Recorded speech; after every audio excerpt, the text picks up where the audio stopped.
So next question చూద్దాం.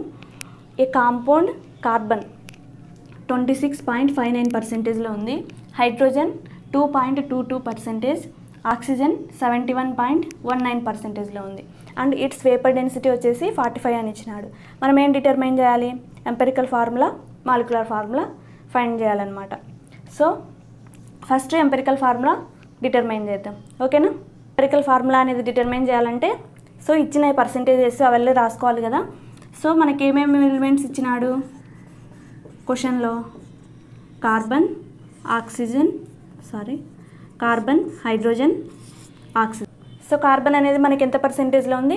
26.59%లో ఉంది. అదేవిధంగా హైడ్రోజను 2.22%లో ఉంది. ఆక్సిజను 71.19%లో ఉంది. సో ఇప్పుడు ఏం చేయాలి? ఇచ్చిన ఎలిమెంట్స్ రాసుకున్నాము, వాటి యొక్క ఇచ్చిన పర్సెంటేజెస్ రాసుకున్నాము. ఇప్పుడు అటామిక్ వెయిట్ రాసుకోవాలి, ఆ ఎలిమెంట్స్ యొక్క అటామిక్ వెయిట్స్ అనమాట. సో కార్బన్ అటామిక్ వెయిట్ ఎంత? 12, హైడ్రోజన్ 1, ఆక్సిజన్ 16 కదా. సో ఇప్పుడు ఇచ్చిన percentage divided by atomic weight చేయాలన్నమాట. వస్తే ఒక రేషియో వస్తుంది, దాన్ని ఏమంటాం? అటామిక్ రేషియో అంటాం. So 26.59 divided by 12. సో చేస్తే ఎంత వస్తుంది చూడండి, 26.59 12 2 జా 24. సో 6లో 4 పోతే 2 కదా. సో పాయింట్ కాబట్టి పాయింట్ పెట్టుకోండి, ఇక్కడ 5 దింపుకోండి. సేమ్ 24, ఇక్కడ 1 ఉంటుంది, 9. సో పోదు కాబట్టి 12 1 జా 12. సో ఇంత చాలు మనకు, 2.21 ఈ పర్సెంటేజ్ చాలన్నమాట. దీన్ని ఏమంటాం? అటామిక్ రేషియో అంటాం అనమాట. అదేవిధంగా 2.22% డివైడెడ్ బై 1 సేమ్ వస్తుంది కదా. 1తో డివైడ్ చేస్తే 2.22. అదేవిధంగా ఇది 71.19% డివైడెడ్ బై ఆక్సిజన్ యొక్క అటామిక్ వెయిట్ 16 చేస్తే 4.44% వస్తుందన్నమాట. ఓకేనా? సో ఇప్పుడు ఇంకేం చేయాలి? వచ్చిన అటామిక్ రేషియోలో ఉన్న మినిమం వాల్యూని తీసుకొని మిగతా వాల్యూస్కి డివైడ్ చేయాలన్నమాట. సో మినిమం వాల్యూ ఏముంది? 2.21 ఉంది కదా. సో 2.21తో మిగతా వాల్యూస్కి దీన్ని కూడా సేమ్ డివైడ్ చేద్దాం. 2.21 డివైడెడ్ బై 2.21 చేస్తే ఎంత వస్తుంది? 1 అన్నమాట. ఓల్డ్ నెంబర్లో ఉండాలి ఈ వాల్యూ అనేది.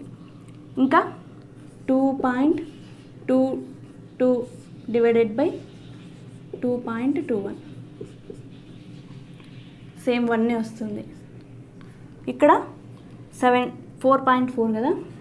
4.44 డివైడెడ్ బై 2.21 2 వస్తుంది అనమాట. సో ఇట్లా హోల్ నెంబర్లో రాకుండా పాయింట్లలో వస్తే నియరెస్ట్ నెంబర్తో మనము చేసుకోవాలి, మల్టిప్లై చేయాలన్నమాట. కంపల్సరీగా ఇవి హోల్ నెంబర్ రేషియోలోనే ఉండాలి.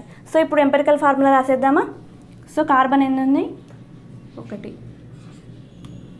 So hydrogen also 1, oxygen 2. So empirical formula ఏమవుతుంది? CHO2. ఎంపెరికల్ ఫార్ములా అర్థమైందా? ఈ విధంగా డివైడ్ చేస్తామన్నమాట. సో ఇలా ఎక్కువ ప్రాక్టీస్ చేయడం వల్ల అసలు ఈ టేబుల్ కూడా అవసరం లేకుండా ఇచ్చిన వాల్యూ వాటి యొక్క ఎలిమెంట్ యొక్క అటామిక్ వెయిట్ వేసి డివైడ్ చేసి మళ్ళీ మినిమం వాల్యూని తీసుకొని మీరు ఈ విధంగా ఈజీగా చేసేస్తారు. Find its molecular formula. So molecular formula కనుక్కోవాలంటే ఏ ఫార్ములా ఉపయోగిస్తాం? Molecular formula is equal to N into empirical formula. So మనకు N అనేది తెలుసా? ఇక్కడ తెలీదు. ఎంపెరికల్ ఫార్ములా అయితే తెలుసు కాబట్టి N కనుక్కోవాలంటే మనకి ఏముండాలి? మాలిక్యులర్ ఫార్ములా వెయిట్ ఉండాలి. సో మాలిక్యులర్ ఫార్ములా వెయిట్ ఏ విధంగా కనుక్కుంటాం? N into vapour density. So చూద్దాం.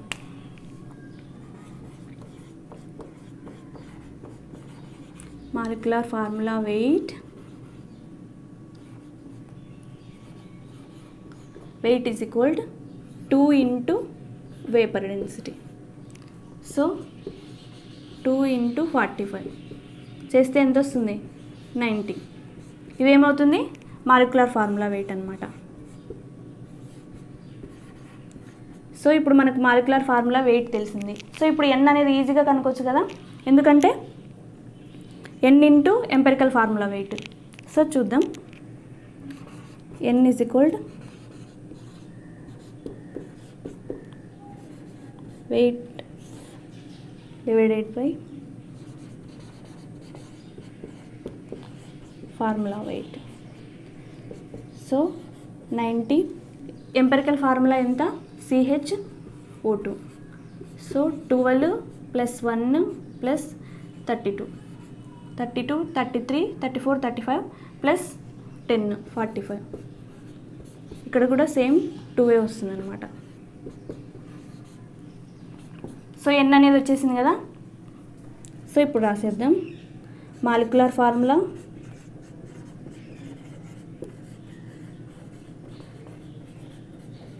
Is equal to n into empirical formula.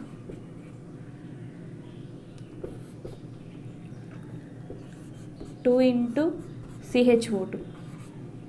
So 2 1 జా 2, C2, 2 1 జా H2, 2 2 జా 4. ఈ విధంగా అనమాట. అంటే డిఫరెంట్ పర్సెంటేజెస్ ఇచ్చి ఎంపెరికల్ ఫార్ములా కనుక్కొని మాలిక్యులర్ ఫార్ములా డిటర్మైన్ చేయమంటుంటారు. సో అర్థమైందా? Easy method. అన్నీ ఒకే విధంగానే ఉన్నట్టుంటాయి, కానీ పర్సెంటేజెస్ అనేటివి డిఫరెంట్గా ఇస్తుంటాడు అనమాట. ఓకేనా?